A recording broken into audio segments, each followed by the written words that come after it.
I see that you photographed animals.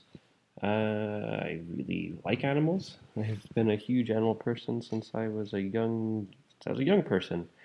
Um, yeah, I'm curious where you got to photograph everything. I mean, either you've got a great place, you live nearby a lot of wildlife, or you're going to like a desert museum or something like that.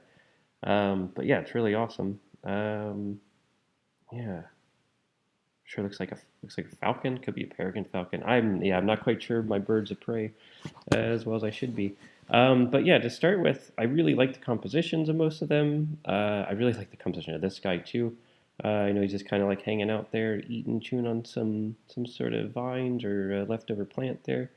But I like I like it. It's just like portraits of animals in a way, and that's really okay.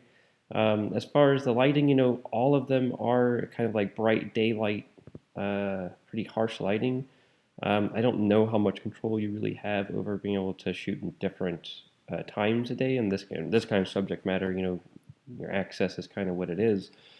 So you may not be able to go and photograph in the morning or the evening when the sun is a little bit lower in the sky and the highlights won't be as bright, the shadows won't be as harsh.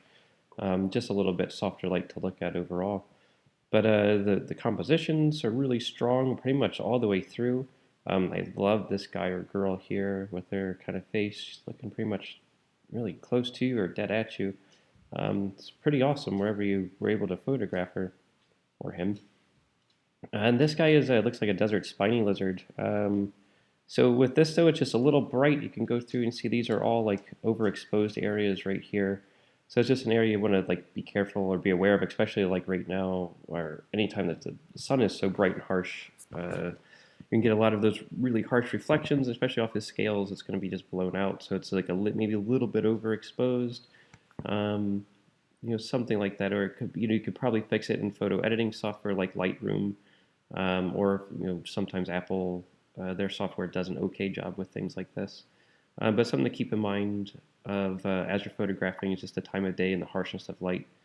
Looks like a maybe Gila woodpecker, and some ocotillo, maybe, probably, yeah. Yeah, but it's a good shot too, though. The composition's okay. I like this too. Um, as I'm looking around here, I just see like these little lines. I wonder if they're just a background of a fence or if it's an artifact of something else. Yeah, they're really pretty though. This is very beautiful also. Um, One thing to keep in mind is if you can kind of see like the highlights right here, and then some of the other highlights like right down here in the shadow, you start to see this purple hue kind of coming up in the nose, like purple blue or blue. Sometimes it can be green also, and that's called fringing. And there's like a little slider button, again, going back to Lightroom. If you have access to it, there's a little button on there called defringing, which would take away that purple tones just a little bit. And that's nice too. Yeah, I like what you're doing. These bobcats are great. I know that probably, or you may have wanted to get everything like in frame perfectly and not have the distraction of the plant coming down here, but I really like how the plant comes down and breaks up the frame and kind of hiding the bobcats a bit inside the cave. And this is nice too. It does look like you get a little bit of noise though here and there, like maybe you're zooming in.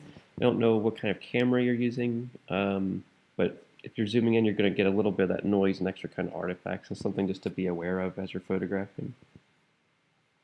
But overall, you did like a really good job. Again, I think I reviewed your last work too, and it was pretty strong.